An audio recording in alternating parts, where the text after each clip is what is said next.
It was past midnight. Rain poured over the back lot of the Gilded Fork, the most elegant French restaurant on the block.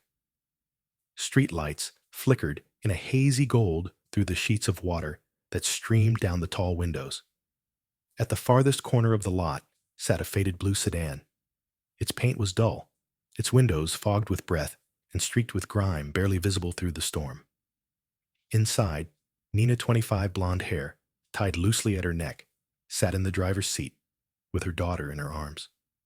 Her hoodie was thin, and damp shoulders darkened with rain. The child, Sophie, only 4, wore a wrinkled pink dress and clutched a worn-out bunny missing an ear. She trembled, even in sleep, coughing softly now and then. This was their third night sleeping in the car. There was nowhere else to go. No family, no friends left to call. Nina had been fired from the Gilded Fork that afternoon for quietly wrapping a stale croissant in a napkin to bring home. She hadn't argued. The manager's eyes had already decided for her. Rules were rules, but mothers were mothers. Now, in the dim glow of a distant light post, Nina held Sophie closer, pressing her lips to the child's damp hair. She whispered a lullaby, soft, cracked, almost lost beneath the patter of rain. Slowly, Sophie's breathing steadied. When she was sure the little girl had drifted off, Nina reached for her canvas bag. From it, she drew a folded piece of paper and an old pen that had lost its cap. She placed the paper on her knee hands, trembling from the cold. Under the weak light spilling through the window, she began to write. "I'm not asking for another chance. I only hope you'll let me wash dishes in the mornings so I can buy milk for my daughter. Please read this before throwing it away." She stared at the words for a long time, then folded the letter neatly and smoothed the edges. Her plan was simple. When Sophie was deeply asleep, she would sneak to the back door and slide it under. She didn't expect an answer, only mercy. She leaned back, resting her head against the seat. The rain blurred the lights outside into golden streaks. Her reflection shimmered faintly on the window, young, tired, unremarkable. Her world had grown small enough to fit between two seats. Sophie whimpered in her sleep. Nina rubbed her back gently, humming again, and then knock-knock, a sharp sound against glass. Nina froze her breath, hitched pulse pounding in her ears. She tightened her arms around Sophie and reached for her bag. The pepper spray she kept there was old, maybe useless, but it was all she had. Slowly, she turned her head. A tall figure stood outside the driver's window. A long black coat clung to his shoulders, rain sliding off the fabric. He held an umbrella, angled to shield them both from the downpour. His face was hidden in shadow, distorted by the water running down the glass. He didn't move, didn't knock again. With deliberate calm, he reached up and pushed back the hood of his coat. His face came into view. Sharp lines, dark hair plastered to his forehead, eyes, steady and unreadable, not cold, not cruel, just aware. He bent slightly, leveling his gaze, with hers, through the rain. When he spoke, his voice was low, but clear, almost blending with the storm. "I'm sorry for startling you," he said. "I'm not security." A pause. "I own the restaurant. Adrian Cole." The name hit her like a drop of ice.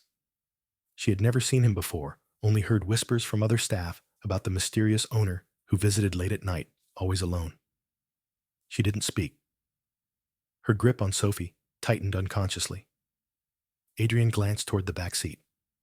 His eyes softened slightly when he saw the child asleep, her cheek flushed with warmth, the bunny still in her grasp.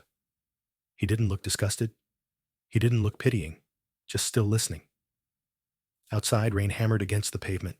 The umbrella trembled slightly in his hand.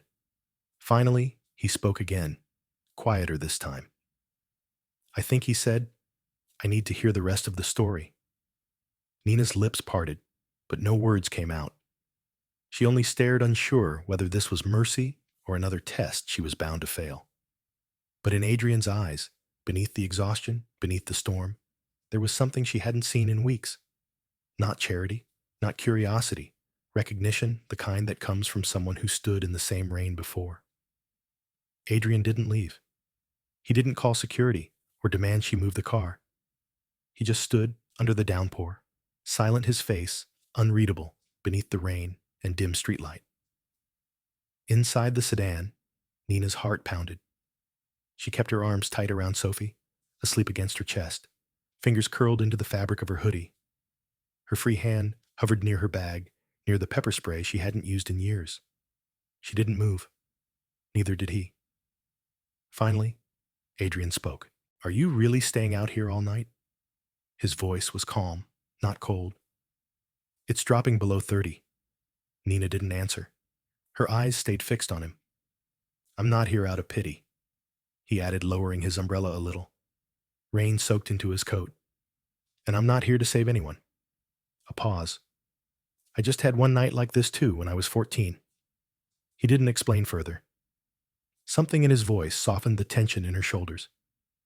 Adrian turned, walked a few steps to the building side, and unlocked a narrow metal door beneath a small overhang. Warm light spilled out, casting steam-like shadows into the rain.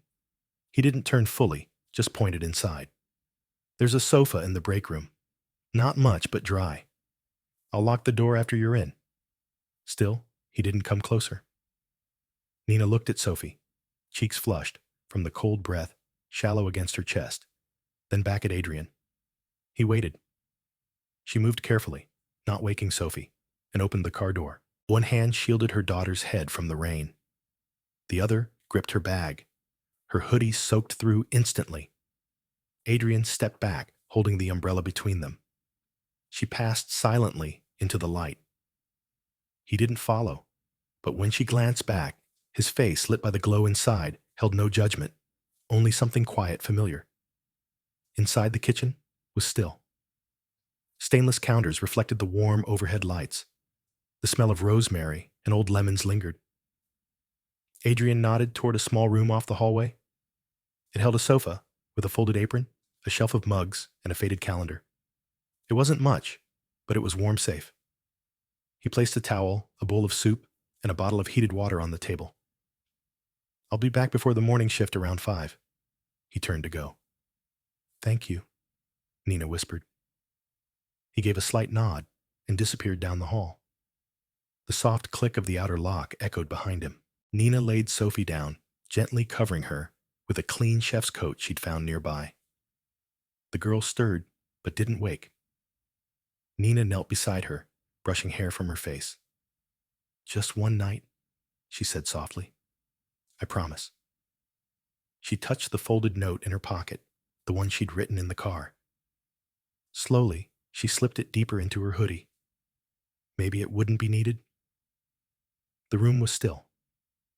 For the first time in days, the world was quiet. Just before dawn, the door creaked open. Adrian stepped in, holding a paper bag and a hot chocolate. The smell of warm bread followed. He paused at the doorway. Nina and Sophie were asleep, curled close on the sofa, the bunny tucked into the girl's arms, Nina's hand resting gently over her daughter's chest. He said nothing. He set the bag and chocolate on the table. Then beside them, placed a folded piece of paper. In the corner, a small golden star was drawn in blue ink. The note inside read, "If you ever need a safe place to park back into this spot, I'll make sure security knows, no questions asked." He stood there a moment longer, then left the door closing softly behind him. A few minutes later, Nina stirred. She sat up slowly, blinking in the warm light, then noticed the bag on the table. She walked over, lifted the note. Her eyes paused at the tiny golden star. With careful fingers, she folded the paper again and tucked it into her hoodie close to her heart. Not charity, not rescue, just a promise. It was a quiet Sunday morning. 3 days had passed since the rainy night behind the restaurant. Since then, Nina had taken a temporary job at the weekend farmer's market. She helped an elderly vendor sell vegetables, simple work that let her keep Sophie nearby. Sophie, in her pink dress, clutched her bunny and trailed Nina between stalls.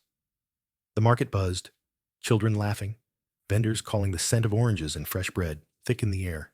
Nina knelt beside a box of radishes. "Stay right here, baby," she said, brushing Sophie's hair. "We'll get apples in a minute." Sophie nodded, but her gaze drifted. Just a few feet away stood a toy stand rows of carved wooden animals spinning tops puzzles. A tiny painted horse caught her attention. She wandered close. Nina, busy counting change for a customer, didn't notice. A minute passed, then two. When she turned back, Sophie was gone. Across the market, Adrian was inspecting goat cheese when he heard it, a piercing voice. "Mommy, Mommy." He turned and saw Sophie frozen beside the toy stand, eyes wide, shoulders shaking. A woman frowned, calling out, "Whose child is this? Where's her mother?" Others began to murmur. Adrian stepped forward, moving carefully. He crouched a short distance away, speaking gently. "Sophie. Hey, remember me?" She looked at him through tears, clutching her bunny. "The night it rained," Adrian said, "you had a soup mustache, remember?" Recognition sparked, but she was still scared. Nearby, a man stepped in. "You know her. Where's her mom?" Someone raised a phone. Adrian kept both hands visible. "I'm not touching her. She's just scared." "She's alone," another voice said. "You expect us to believe Sophie." Nina's cry cut through the noise. She shoved through the crowd, her face pale. She scooped Sophie into her arms. "Oh, God, sweetheart," she whispered, rocking her. "You scared me."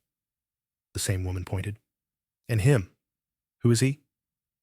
Nina turned, holding Sophie tightly. Her voice trembled. "He's someone who helped us once and just saved my daughter again."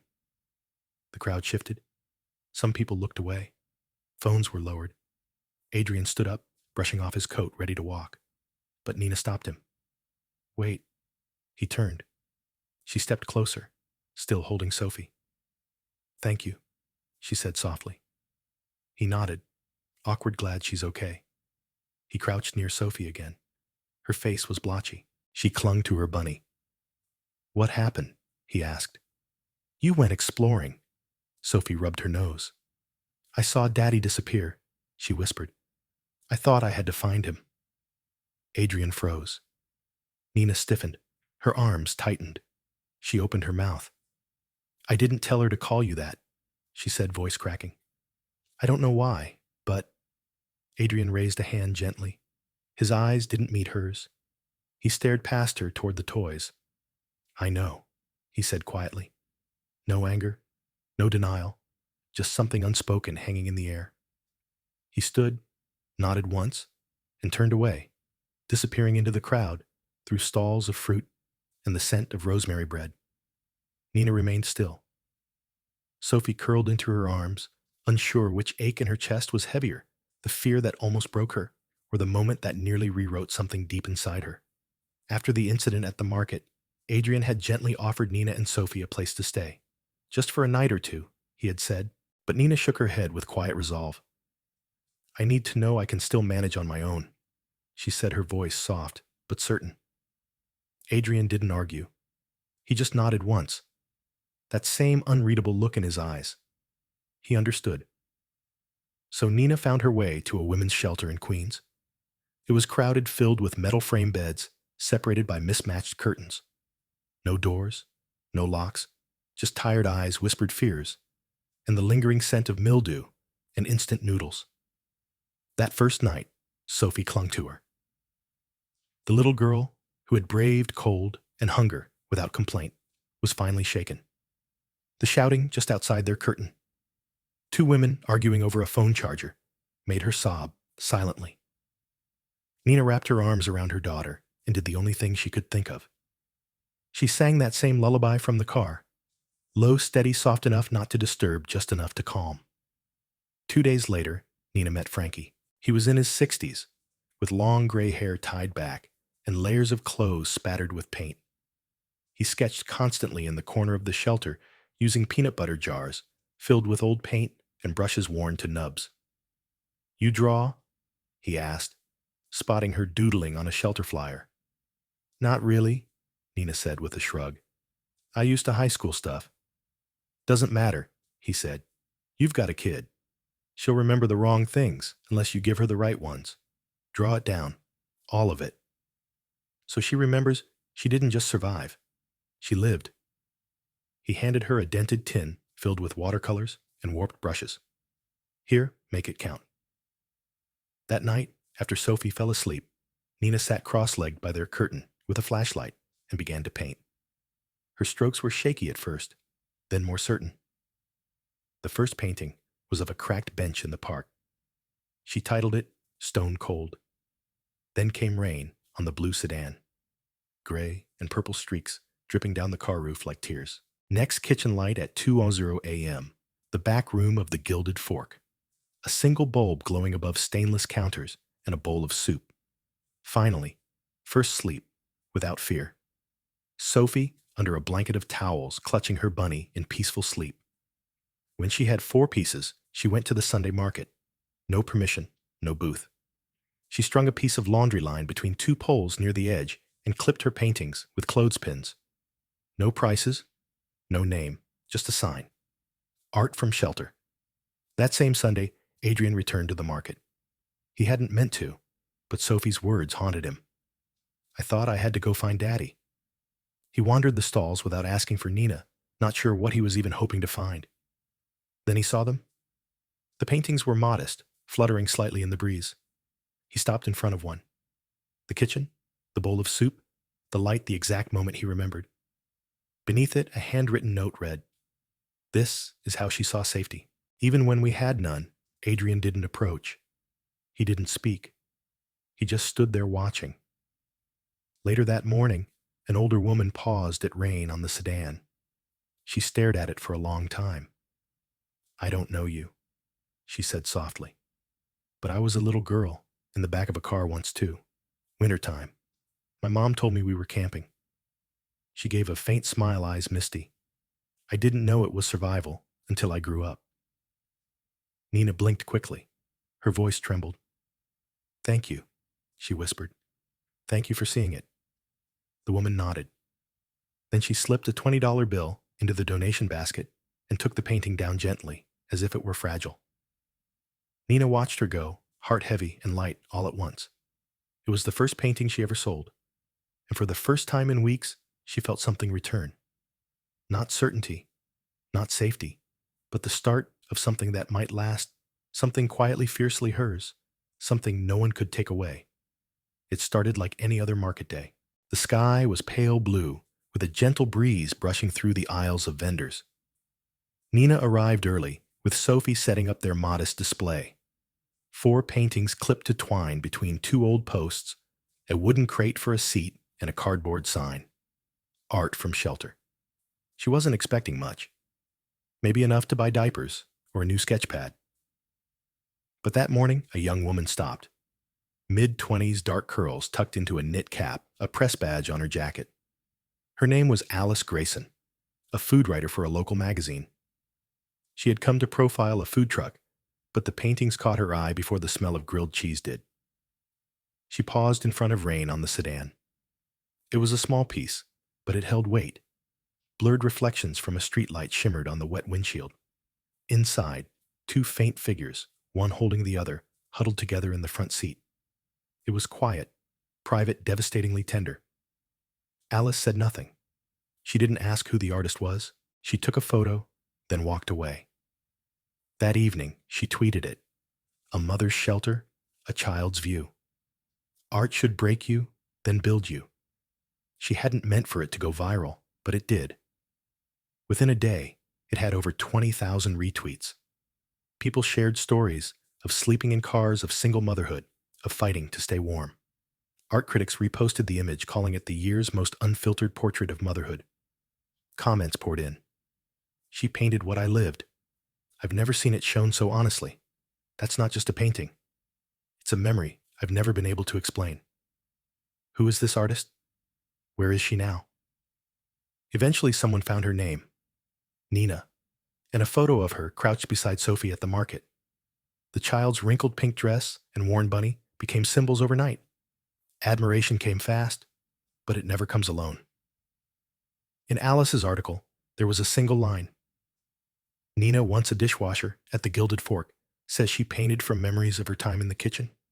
It was enough. Within hours, headlines twisted the story. Luxury restaurant fired homeless mom turned art sensation. Chef let starving mother sleep in parking lot. Suddenly, Nina was everywhere. Journalists showed up at the shelter. Influencers messaged asking to collab. Some called her brave. Others accused her of faking it. A few questioned the paintings themselves. Were they staged for sympathy? Adrian saw it all. He read the articles, scrolled past the comments, watched a grainy clip of Nina flinching as someone shoved a camera in her face while she tried to lift Sophie. At first he said nothing. He didn't want to overshadow her. Nina had never wanted rescuing.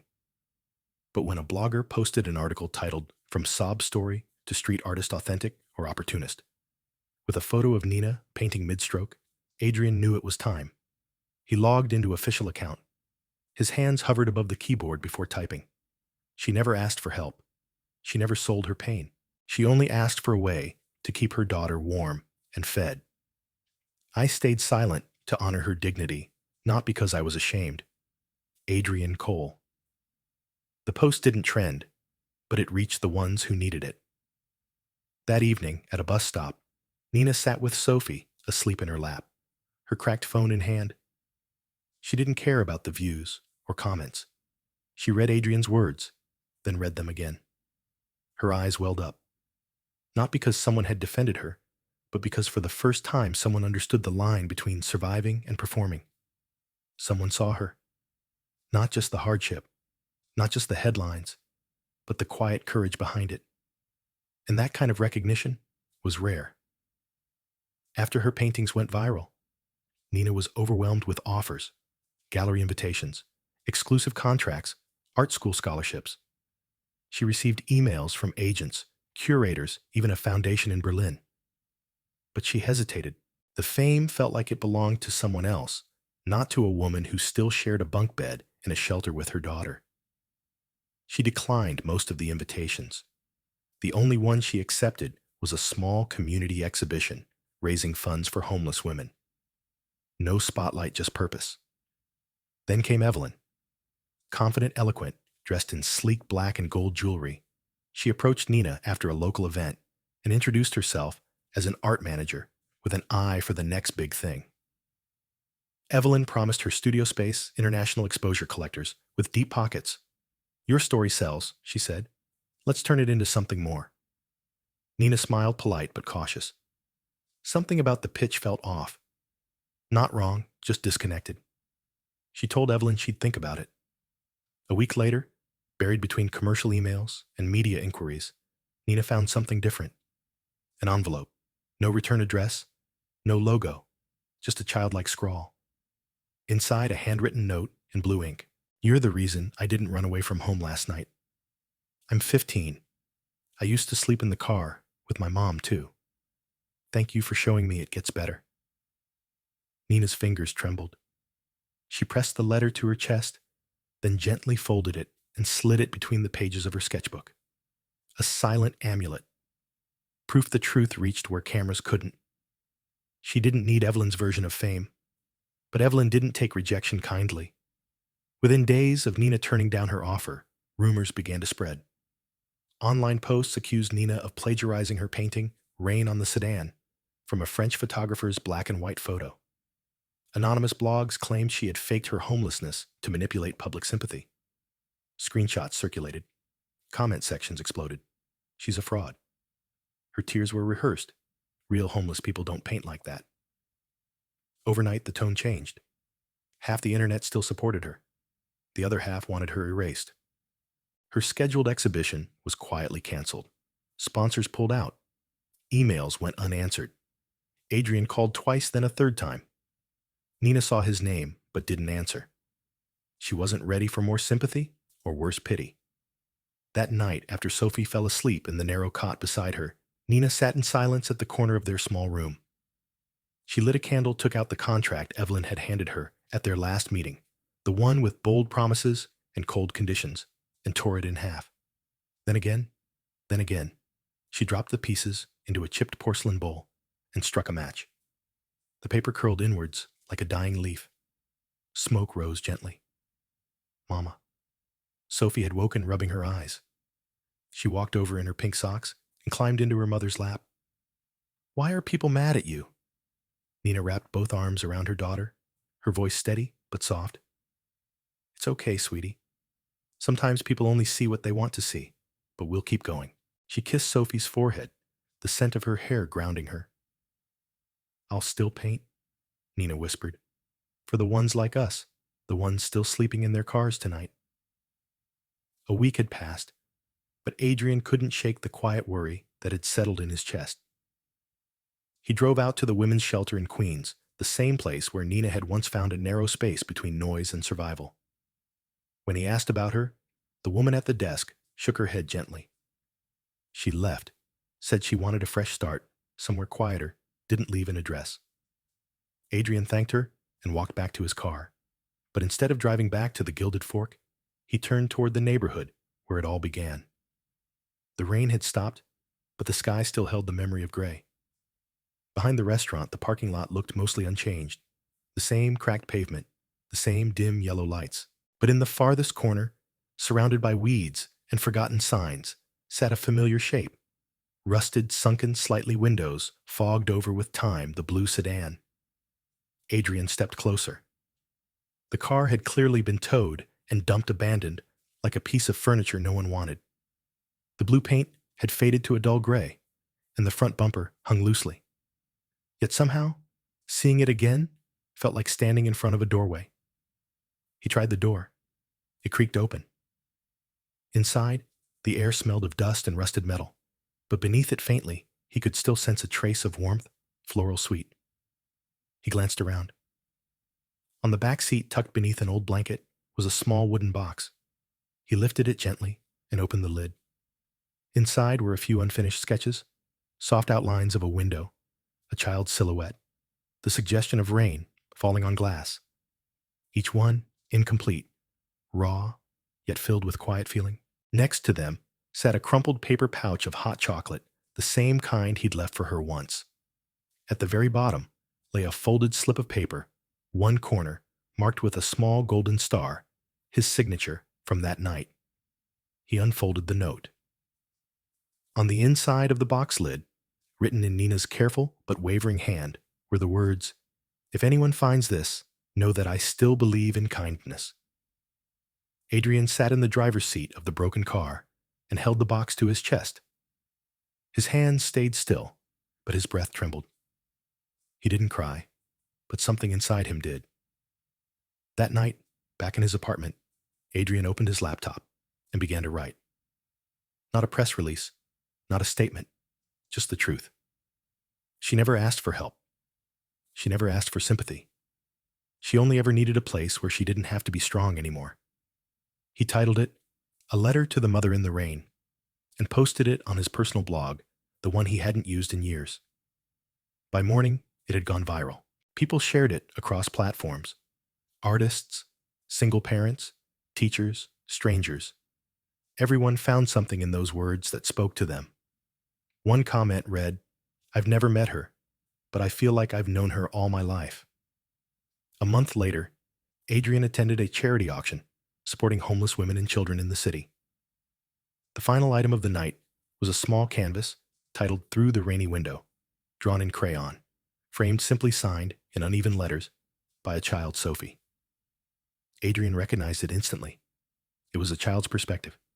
Nina sitting by a window head resting in her hand, rain blurring the view. It was imperfect. It was beautiful. When the bidding opened, Adrian raised his paddle first. The bids rose slowly, but he didn't lower his arm. When it passed 4 figures, the room grew quiet. He made the final offer. No one contested it. After the applause, a reporter approached him. "Why that one?" she asked. "It's sweet, but it's just a kid's drawing."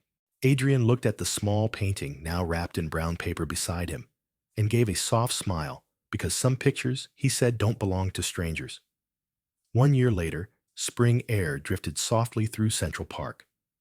Along a winding path, an outdoor exhibit titled "Colors of Hope" told quiet stories in watercolor and crayon. Moments of survival dignity and love painted by those who had once been unseen.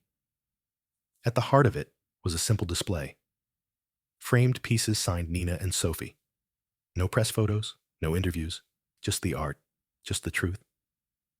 Adrian walked alone, a silver umbrella in hand, though the sky was clear. He didn't need it for rain. He carried it for memory. The same umbrella he'd held the night everything changed.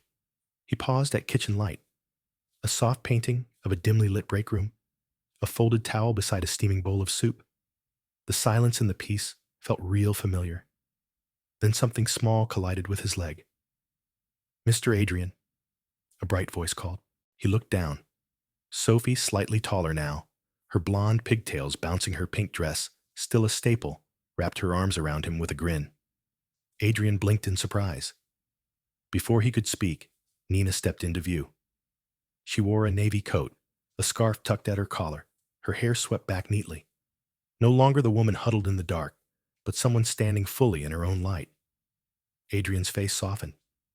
Nina offered a small smile, her voice calm. "That time I left, it wasn't because I didn't need you," she said. "It was because I was scared of needing anyone that much." Adrian nodded.